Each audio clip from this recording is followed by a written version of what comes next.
Jake Mercer never believed in destiny. Not after burying his wife 2 years ago, on a snow-covered February morning, not after becoming a single father to 7-year-old Emma overnight, and certainly not on that bitter December evening when he pulled over on Route 48 to help a stranded motorist whose sedan had died in the middle of nowhere. He was a mechanic by trade, 34 years old, with calloused hands and a heart that had learned to keep its distance from hope. But sometimes life doesn't ask permission before it changes everything. The woman standing beside the smoking hood was younger than him, maybe late 20s, with dark hair pulled back and eyes that held the kind of exhaustion that comes from carrying too much for too long. She wore a cream-colored dress under a navy coat that looked expensive but worn, and when she saw his truck pull up behind her with its hazard lights blinking, relief washed over her face so completely that Jake felt something stir in his chest he thought had died with Sarah. "Thank you for stopping," she said, her breath forming white clouds in the December air. "I don't know what happened. It just started making this horrible noise and then everything shut off." Jake nodded, already reaching for his toolbox. "Let me take a look." He worked quickly, efficiently, the way he'd done 1,000 times before. Alternator belt had snapped, simple enough fix for a temporary solution. He had a spare in his truck, always did. As he worked, she stood nearby, hugging herself against the cold, and he could feel her watching him with a strange intensity that made him uncomfortable. "I'm Olivia," she said finally. "Olivia Bennett. Jake Mercer. You're an angel, Jake Mercer." He almost laughed at that. Angels didn't wake up at 3 in the morning drowning in grief. Didn't T struggle to braid their daughter's hair for school?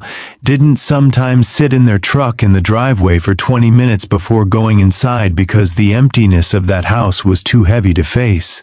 But he didn't say any of that. He just tightened the belt and closed the hood. "That should get you where you're going," he said, "but you'll need a new belt soon. This is just temporary." She reached for her purse, but he waved her off. "Don't worry about it. Please, I insist. It's Christmas season," he said, surprising himself. "Consider it a gift." She looked at him, then really looked at him, and something passed between them in that moment, something neither of them understood but both of them felt. "How can I repay you?" "You don't need to. At least let me pray for you," she said softly. "It's the only thing I have in abundance these days." Jake felt his throat tighten. He hadn't been to church since the funeral, hadn't opened his Bible in months. Emma still said her prayers every night, sweet innocent prayers for Mommy in heaven and Daddy's sadness to go away, and every time he heard her small voice thanking Jesus for another day, something in him broke a little more. "I appreciate that," he managed. Olivia smiled, a sad, beautiful smile that suggested she understood more than he'd said. Then she got in her car, waved once, and drove away into the winter darkness, leaving Jake standing on the side of Route 48 wondering why his heart was beating so hard. He didn't think about her much on the drive home. He couldn't afford to think about women, about possibility, about anything beyond getting through each day and making sure Emma never felt the full weight of the loss they'd suffered. His daughter was everything now, his reason for waking up, his reason for trying.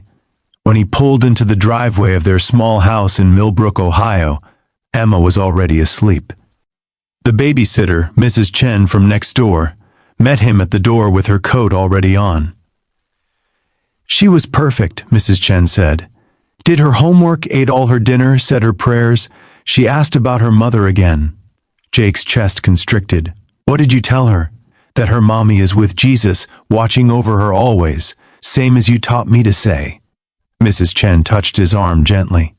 "It will get easier, Jake, I promise you that." But it hadn't gotten easier. It had just gotten quieter.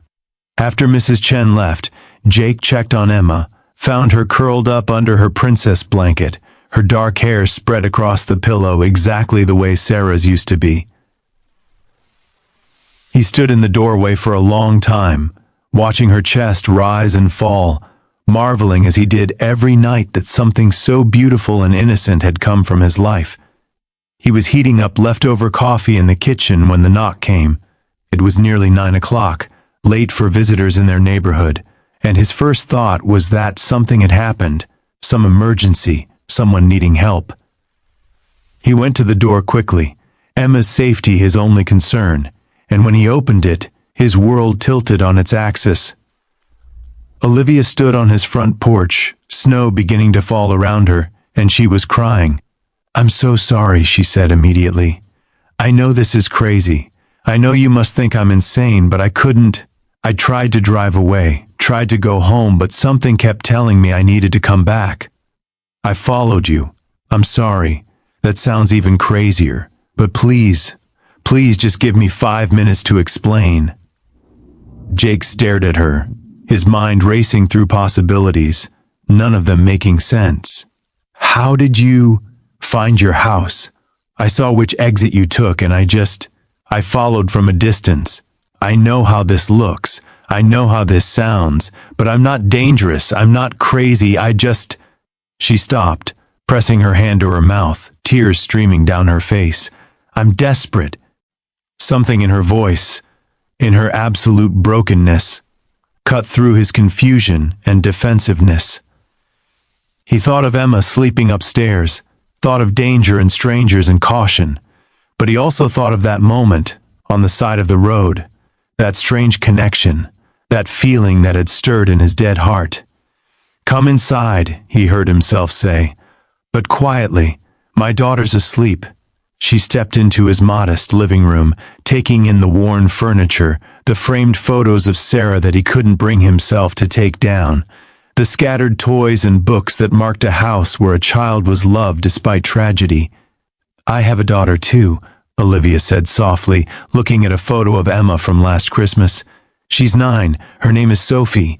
Jake gestured to the couch and they both sat, maintaining a careful distance. "Tell me what's going on."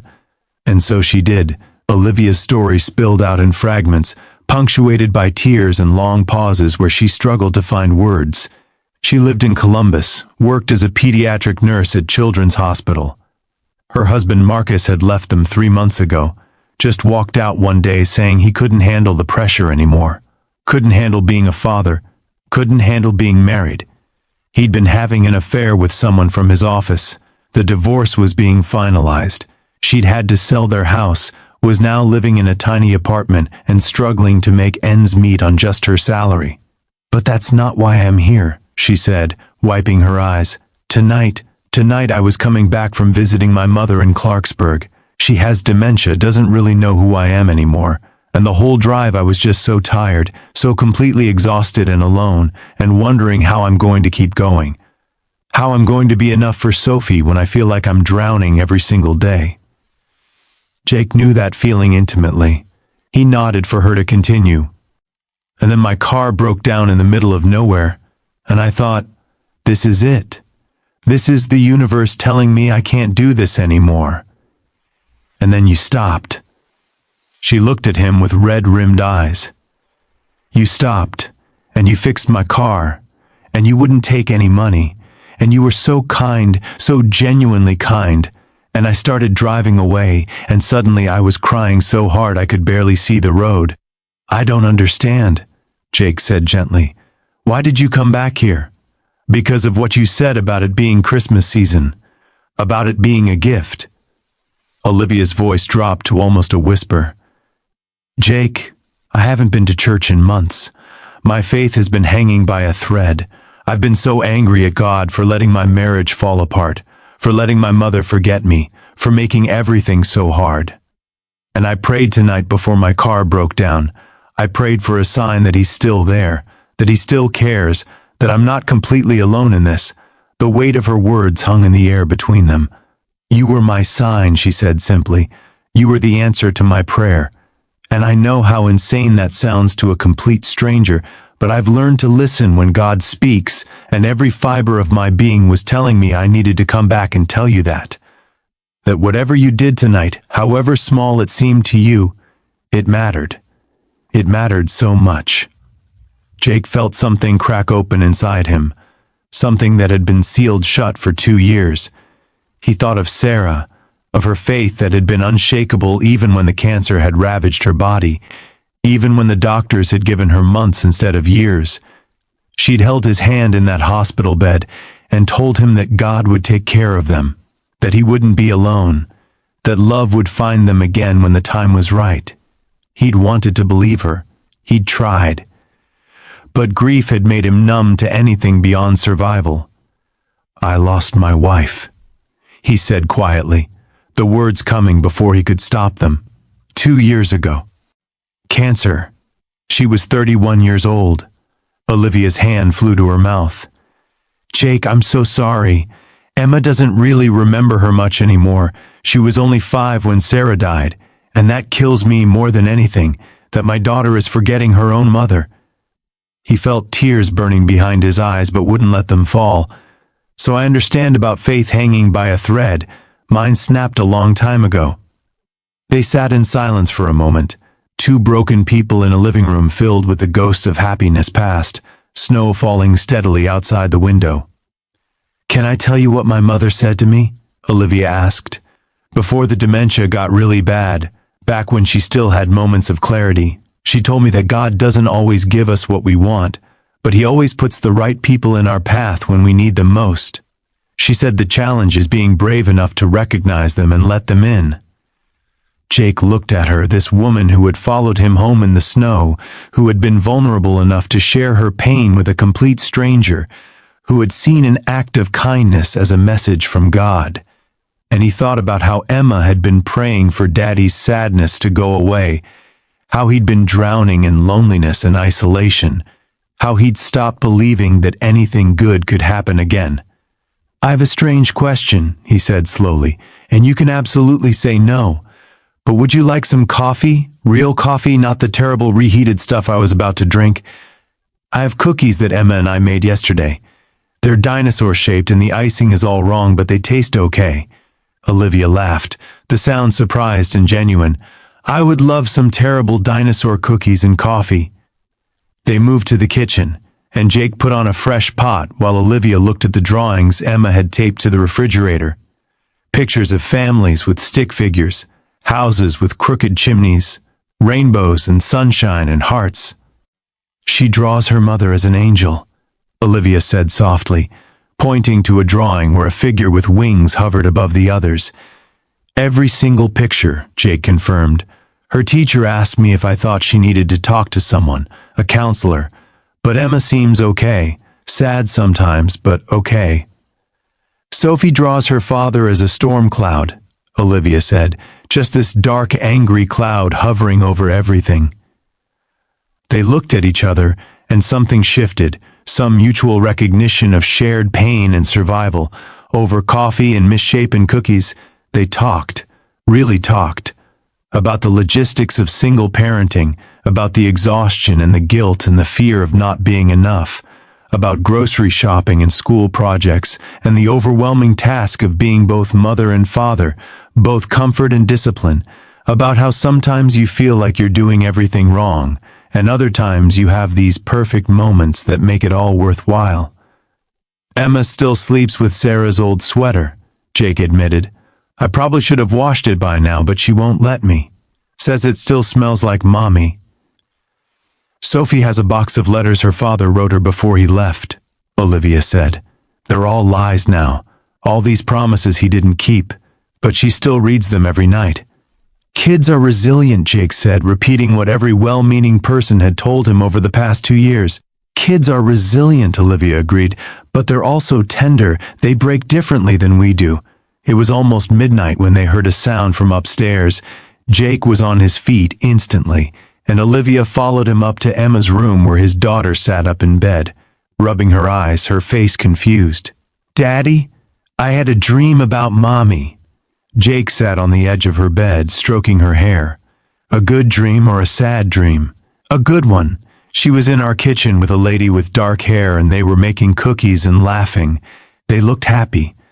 Emma's gaze shifted to Olivia standing in the doorway. "Is that the lady from my dream?" The room went completely still.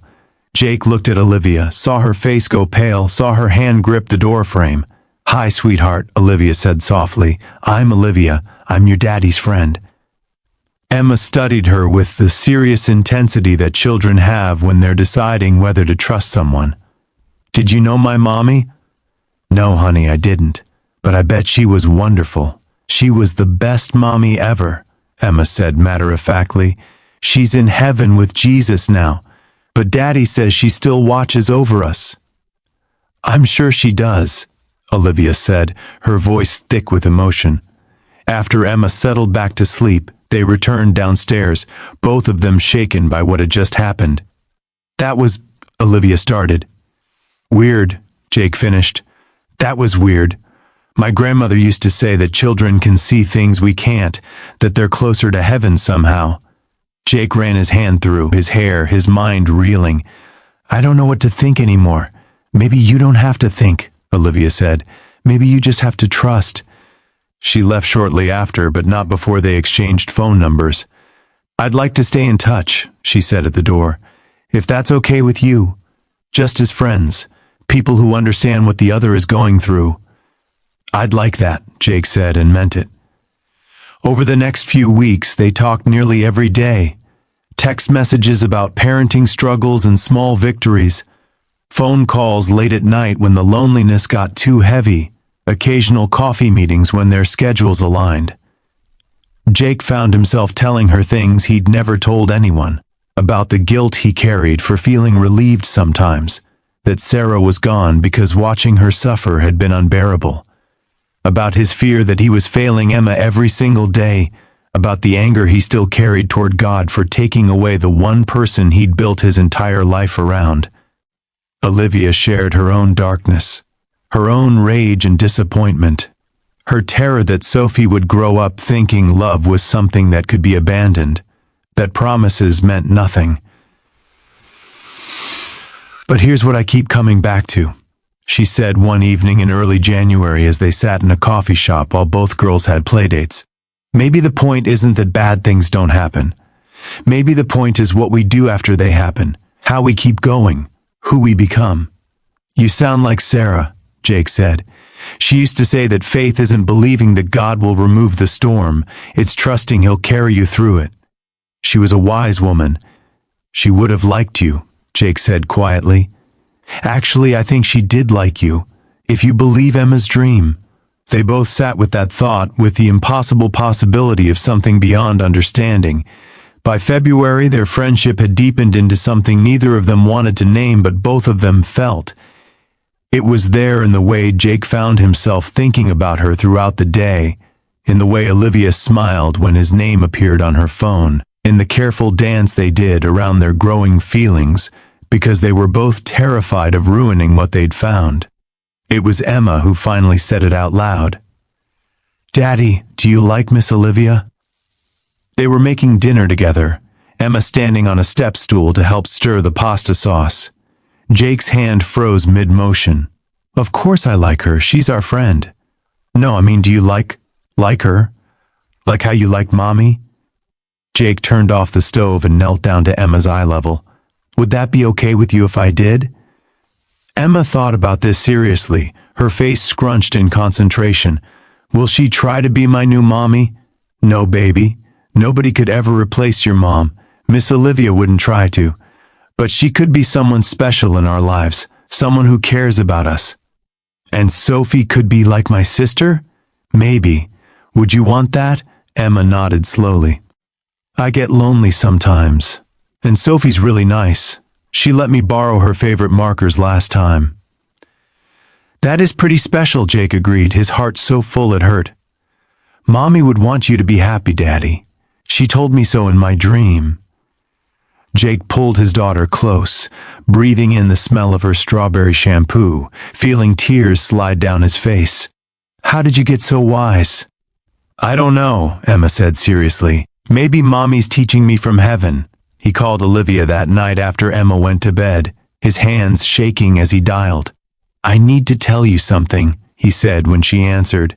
"Okay, you sound scared." "I am scared. Terrified, actually." He took a deep breath. "Olivia, I have feelings for you, real feelings, more than friendship feelings, and I've been trying to ignore them because it seemed too soon and too complicated, and I didn't want to mess up what we have.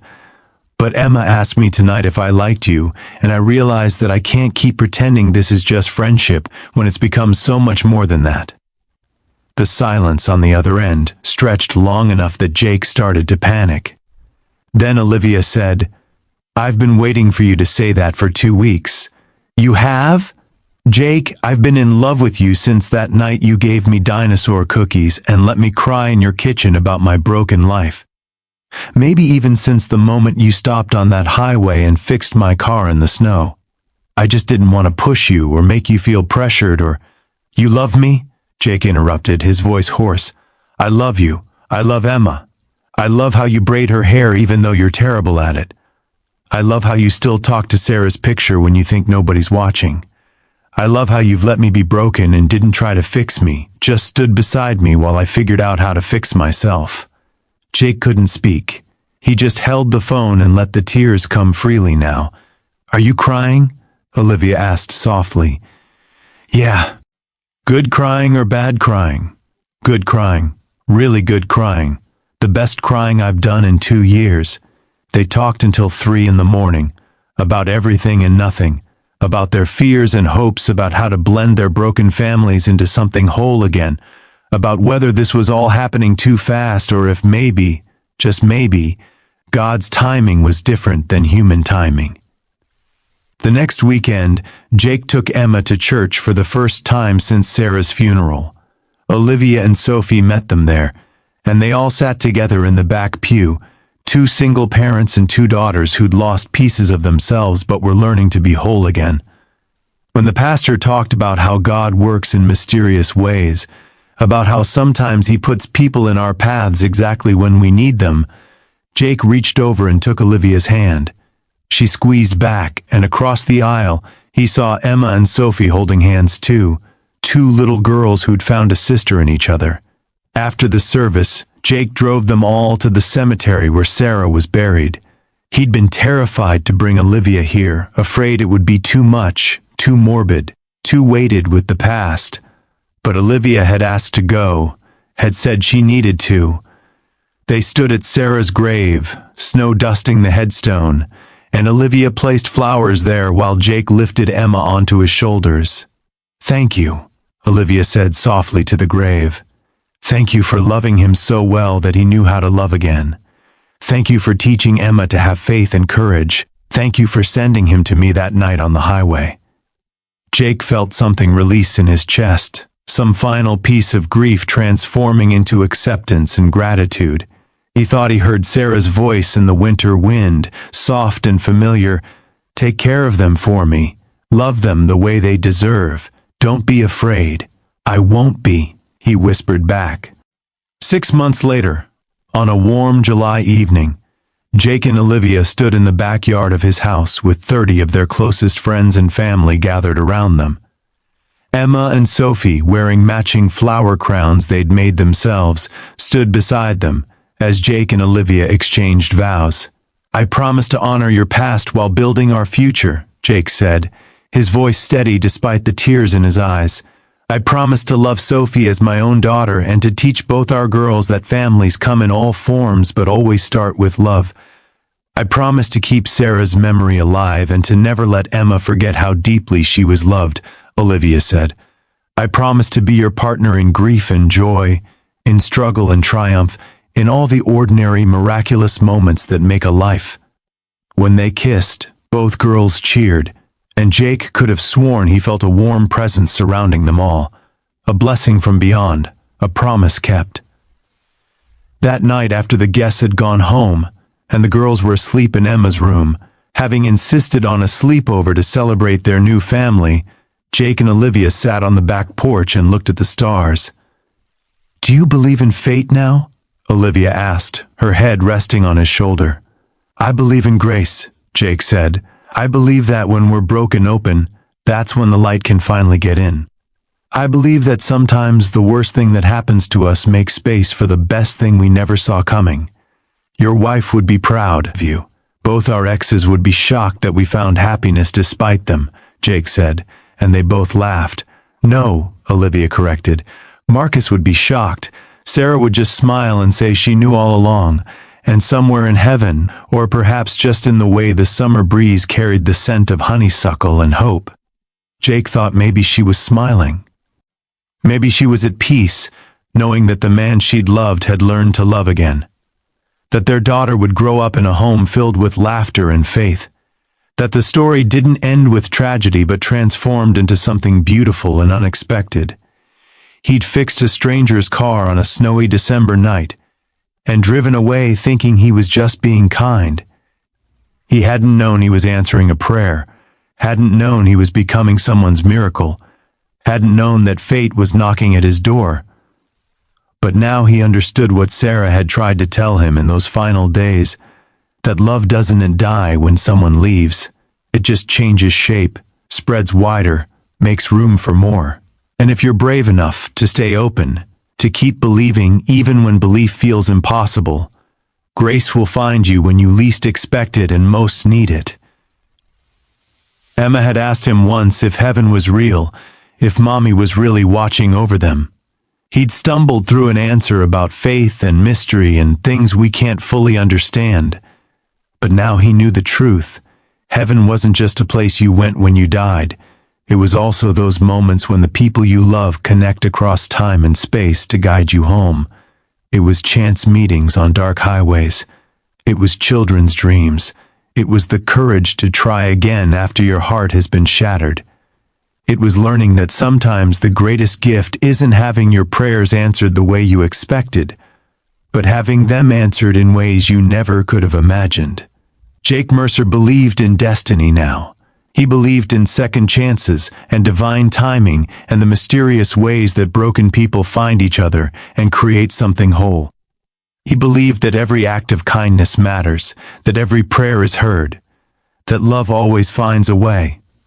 And on Christmas Eve that year, when they gathered around the tree with both girls and said grace before dinner, Jake added one more thing to their prayers: gratitude for that snowy December night, for a broken-down car, for the woman who had the courage to knock on his door, and for the God who had never abandoned them, even when they'd felt most alone.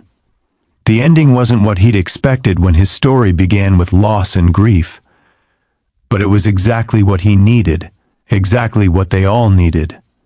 And as Emma and Sophie opened presents while Olivia laughed beside him, Jake finally understood that this was the gift Sarah had been trying to give him all along: permission to live fully again, to love completely again, to believe that joy and sorrow could coexist, that families could be built from broken pieces, and that sometimes the people meant to change your life show up in the most unexpected moments and stay forever.